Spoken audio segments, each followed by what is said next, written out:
All eyes this month have been on Capitol Hill, on the Democrats' surprisingly strong showing, holding the Senate as Republicans prepare to take the House with a razor-thin majority. But while we focused on the midterm elections, some of the most powerful unelected officials in Washington were yucking it up at the Antonin Scalia dinner, celebrating the 40th anniversary of the Federalist Society in Union Station last Thursday, while ballots were still being counted in some parts of the country. You know the Federalist Society, that well-financed networking group for conservative lawyers that has helped successive Republican presidents stuff the federal judiciary with fellow right-wing ideologues. And last Thursday, they celebrated some of their own on the Supreme Court. Justices Brett Kavanaugh and Neil Gorsuch were there, as was Samuel Alito, author of the decision overturning a woman's right to an abortion. He gave a speech and got a standing ovation. More on Alito in a moment. But it was Amy Coney Barrett who got the biggest cheers and the laughs. It's really nice to have a lot of noise made, not by protesters, outside of my house. Hilarious, mocking peaceful protesters who protested the court's reversal of Roe v. Wade. Way to own the libs. No wonder public confidence in the once respected Supreme Court has hit all-time lows this year. It's a state of affairs that led Alito to tell the Wall Street Journal in September that while it was fine to disagree with the nation's highest court, quote, saying or implying that the court is becoming an illegitimate institution or questioning our integrity crosses an important line. No, Justice Alito, you know what crosses an important line? A judge accused of giving away the result of a major Supreme Court case to a bunch of conservatives over dinner, well before that decision was made public. That's the thrust of a new investigation from the New York Times over the weekend, based on a recent letter sent to Chief Justice John Roberts by a one-time conservative anti-abortion activist, Reverend Rob Schenck. In it, Schenck says he learned of the outcome of the court's 2014 Hobby Lobby case weeks before it was announced. How did he know? Schenck told the Times he had worked for years to exploit the court's permeability. He gained access through faith, through favors traded with gatekeepers, and through wealthy donors to his organization. Abortion opponents whom he called stealth missionaries. Two of those star donors shared a meal with Justice Alito and his wife Martha Ann in June 2014. A day later, Schenck says he got an email from one of the donors, Gail Wright. Quote, Rob, if you want some interesting news, please call. No emails, she wrote. Schenck said Wright told him that the decision would be favorable to Hobby Lobby and that Justice Alito had written the majority opinion. 3 weeks later, that's exactly what happened. The Supreme Court ruled 5-4 in the Hobby Lobby case that requiring family-owned corporations to pay for insurance covering contraception violated their religious freedoms. And here is a major conservative activist telling the Times that he got a heads-up from the court and a chance for his organization to prepare its public relations push for the eventual court decision. The Times say they reviewed multiple emails from Schenck showing he had prior knowledge of the decision and acted on it. He now tells the Times he regrets his role in this political intrigue. Quote, what we did, he said, was wrong. Now, for her part, Gail Wright, the donor who had dinner with the Alitos, denied to the Times that Alito told her the outcome of the case. And in a statement issued to the Times through a Supreme Court spokeswoman, Justice Alito himself confirmed that he and his wife shared a, quote, casual and purely social relationship with the Wrights, and he confirmed they had that June dinner. But Alito added that, quote, the allegation that the Wrights were told the outcome of the decision in the Hobby Lobby case or the authorship of the opinion of the court by me or my wife is completely false. Perhaps that's true. And perhaps the appearance of impropriety could have been avoided if Alito didn't have social dinners with rich activist donors who have a stake in the court's pending cases. Remember, the reason this even came to light is because the Supreme Court is supposedly investigating the leak last May of the Dobbs decision that overturned Roe v. Wade. Another decision authored by, Samuel Alito. Remember that while Fox and co. went crazy accusing liberals on the court of leaking that draft decision, there was actually a school of thought at the time that also said that leak could have come from a conservative working in the court because it made it nearly impossible for the conservative justices to then change their votes. This New York Times reporting will only raise more questions on that front. And by the way, where is Chief Justice John Roberts' investigation into that Dobbs leak? The investigation that promised accountability for the leaker and that would restore the court's legitimacy. What happened to that? Today, after the New York Times report, many lawmakers on Capitol Hill are asking the same thing, warning the court that Congress may step in to investigate. Look, if the justices are worried about being called illegitimate, maybe they should stop doing things that make them look illegitimate. It's not just Alito. Just look at the wild ride of Justice Clarence Thomas, whose wife Ginny supported efforts to overturn the 2020 election and attended the January 6th rally in Washington, D.C. Last January, Thomas was the lone justice to back Trump's attempt to withhold documents from the House January 6th committee. Last month, Thomas temporarily blocked a lower court order that would have forced Republican Senator Lindsey Graham to testify in the criminal investigation into whether Trump tried to tamper with the vote in Georgia. And this week, Thomas was one of only 2 justices who voted against a subpoena of Arizona GOP chairwoman Kelly Ward's phone messages as part of a probe into Trump's fake electors plan, a plan supported by Thomas's wife, Ginny. But he's not recusing himself from these cases, and that Arizona case was last week. He's out there showing his true colors. This is what you get when you have a Supreme Court that has been dominated by conservatives for more than half a century with zero accountability. A conservative court where the justices laugh about their most controversial decisions with right-wing ideologues at a black-tie dinner. Where a justice is accused of leaking a decision to right-wing donors. And where the 6-3 Trump majority all but handed Republicans a House majority after letting racial and partisan gerrymandering stand in red states ahead of this year's midterms. But hey, don't you dare question their legitimacy. Joining me now are Brian Fallon, co-founder and executive director of the Demand Justice Advocacy Group, and Megan Hatcher-Mays, attorney and director of democracy policy for the grassroots group Indivisible. Thank you both for coming back on the show. Brian, how shocked were you by this New York Times story over the weekend? Well, certainly this detail about Samuel Alito potentially being involved in a leak of the decision and the authorship of the opinion in the Hobby Lobby case was new information.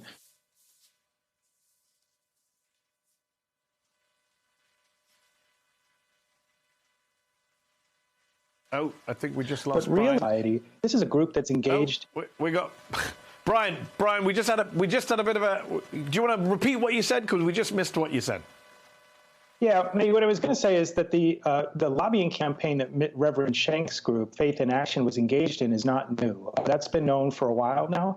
And really, the larger effort to lobby these Republican justices has been happening in plain sight. You mentioned the Federalist Society dinner. What is a primary reason why the Federalist Society exists? It exists to create an ecosystem apart from the rest of the country, to solidify the spines of these conservative justices so that they can do far-reaching decisions like the Dobbs decision that overturned Roe. And even though a decision like that can be rejected by 70% of the American public, these justices behind that opinion can go and stand up in tuxedos at this dinner at the Federalist Society and be applauded as heroes.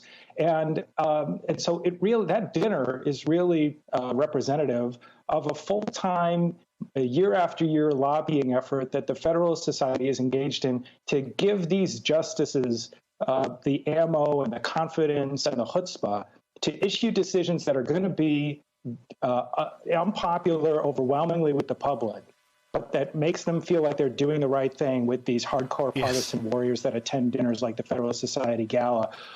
And the rights that we're working on behalf of the Faith in Action group, that they'll be applauded by people like that. And so this just goes to show the need for fundamental ethics reform and a complete overhauling of the judicial branch. The Supreme Court, conservative justices are, at this point, it's been pretty well exposed, just partisan politicians and rogues. And this latest report from the New York Times is just the latest evidence of that. It's a very good point you make about stealing their spines on the right. And Megan, as Brian also pointed out, this isn't the first big revelation from Reverend Schenck. Back in July, after breaking with the religious right, he disclosed that he arranged over the years for about 20 couples to fly to Washington to visit with and entertain Supreme Court Justices Clarence Thomas, Samuel Alito, and the late Antonin Scalia. Schenck's successor at his evangelical group was caught bragging that her lobby group prays with the conservative justices. The court seems to have way too many social ties, Megan, with people who have business either directly or indirectly before them. Yeah. How is that appropriate? It's not, but there's no professional or legal consequence for behaving that way. I mean, obviously, Alito not only is palling around with Reverend Schenck and all of these other very hardcore right-wing conservative groups that are very wealthy and his patrons, if you will. But, you know, he had dinner with Mike Pompeo when Donald Trump was still president. He's palling around with all these people. He used to keep his social life a little bit more quiet. But now with this 6-3 conservative majority, I think he's been really emboldened to take further and further steps into the political arena, whereas maybe in the past he felt he needed to sneak around a little bit more. But that's been evidenced by the fact he spent the whole summer, you know, going on this, sore winter tour. He went to Italy and complained about Boris Johnson and foreign leaders who gave him a hard time for his decision in Dobbs. He has been giving speeches, basically inviting so-called religious freedom challenges. He's been known to invite more and more sort of extreme conservative challenges to laws that he doesn't like. He's done it with labor law. He's doing it with religious freedom.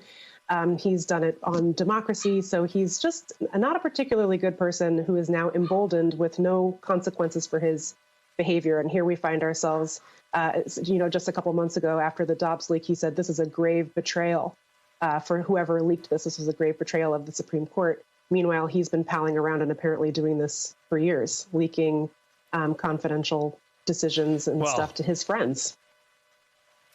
Yeah, I'm reminded of what does that mean? It's coming from inside the House. Where's the leak coming from? Brian, Senator Sheldon Whitehouse reacted to this Times story over the weekend. He tweeted, quote, "The first step to recovery is to admit you have a problem. At SCOTUS, the problems run deep." He's right, of course, but what are the Democrats going to do about it? A question I ask endlessly on this show. They've backed off on court expansion, Brian. Where are the calls for impeachment of Clarence Thomas? Democrats asked him nicely, recuse yourself. He ignored them. Why not talk about impeaching him while they still control both branches? You now have Samuel Alito being accused of some pretty grave ethical breaches. Where are the Democrats on this? Well, I certainly think the calls for impeachment are not inappropriate at this point, and I think stories like this continue to make the case for legislation to structurally reform the Supreme Court. But even short of that, Matt, even if you're a Democratic lawmaker in the House or Senate and you don't support either of those two things, at the very least, we should be investigating this report. If you're Senator Whitehouse and you chair the subcommittee on the courts inside the Senate Judiciary Committee, why not arrange for Reverend Schenck to come and testify in an open hearing? He certainly seems willing to blow the whistle on the lobbying efforts that he helped steer for years in front of the court. He's now sent a letter to Chief Justice Roberts. He's been willing to speak to the media. Can't imagine why he wouldn't be willing to tell his story to Congress in public. And so we're going to lose the House in January and the ability to hold hearings on the House side, but the Senate Judiciary Committee is going to remain in Democratic hands. So either Chairman Durbin or somebody like Senator Whitehouse, who runs that subcommittee, could hold hearings. And this is an opportunity, really, to tell a story to the public about the politicization that is afoot at the Supreme Court. Even if it's not going to produce the impeachment of a justice, even if it's not going to produce passage of structural reform. Right now, these conservative justices, as Megan was just saying, are feeling their oats. They are ideologically the equivalent of Matt Gaetz or Jim Jordan in the House. These Republicans in the House are overplaying their hand, and Democrats have come to learn that. That's why we were able to have a better than expected result in the midterm elections. They're likely going to overplay their hand with how they exercise their oversight capacity in the next 2 years. These justices on the court are overplaying their hand. John Roberts is sort of like a John Boehner figure that is sort of like a typical country club Republican, and you have justices like Alito and Clarence Thomas that are ideologically fringe and also all about just owning the libs and giving purely partisan speeches out on the stump. And Democrats should be willing to hold up a mirror to that, to the public, to show them how extreme this partisan faction on the court is acting, and it will help us make the case for these bigger structural reform efforts. I cannot imagine the reaction from the right if some of the liberal justices did the kind of politically charged speeches that Alito and co have been giving. Megan, long term, is it a good thing or a bad thing that SCOTUS loses its legitimacy? On the one hand, it's supposed to be this neutral, respected institution that's above politics. We're short of institutions like that. Do we want to lose another one in this climate? On the other hand, it's clearly politicized, and the only way to reform it is to really have it lose its kind of prestige in the eyes of the public. Right. I mean, existentially, it's bad. While the Supreme Court is losing its legitimacy, they're losing it because they're doing bad things. They're hurting people. This Dobbs decision is a really great example of that. There are people who are giving birth to having non-viable pregnancies. They can't get abortions unless they come close enough to death that the hospital lawyers allow them to have an abortion. That is what the Supreme Court is about. So in the short term, it's very scary, very terrifying. In the long term, just like Brian was saying, they are overplaying their hand. So if there's any silver lining here, and we hear this all the time from indivisibles and activists in our movement, is that to the extent that they never paid attention to the Supreme Court before, they are now, because they are doing too much and they're being too scary. So that is why I think this midterm election was not just a rejection of like MAGA Congress people or MAGA secretaries of state. It was a rejection of the Supreme Court itself. It was a rebuke of the MAGA justices on the Supreme Court. That's Alito, Clarence Thomas, Amy Coney Barrett, Neil Gorsuch, and John Roberts too, frankly. So in the long term, it's worthwhile because it gets people to pay attention to what's going on with the court. And when people are upset, they want to make changes to that system. But the Supreme Court itself, the Trumpy end of it, is going to give its own rebuke to democracy. Brian, even as all of this intrigue is coming to light, this court is about to make a momentous decision in Moore v. Harper next month, a challenge to GOP gerrymandering in North Carolina, in which those Republican lawmakers are arguing for a ridiculous, quote, independent state legislature theory that could enable red state legislatures to just overturn election results that they don't like without any governor or state Supreme Court getting in the way. If this court agrees, and we know that Alito and others have been kind of nudging and winking that they will, where will that leave democracy come 2024? Well, this is the issue with why the Supreme Court matters. Frequently, in the aftermath of a bad decision, we even saw some of this in response to the Dobbs decision, you see well-meaning Democratic politicians come forward and say, the answer to this is to vote. It's let's go register more voters, let's go win the next election.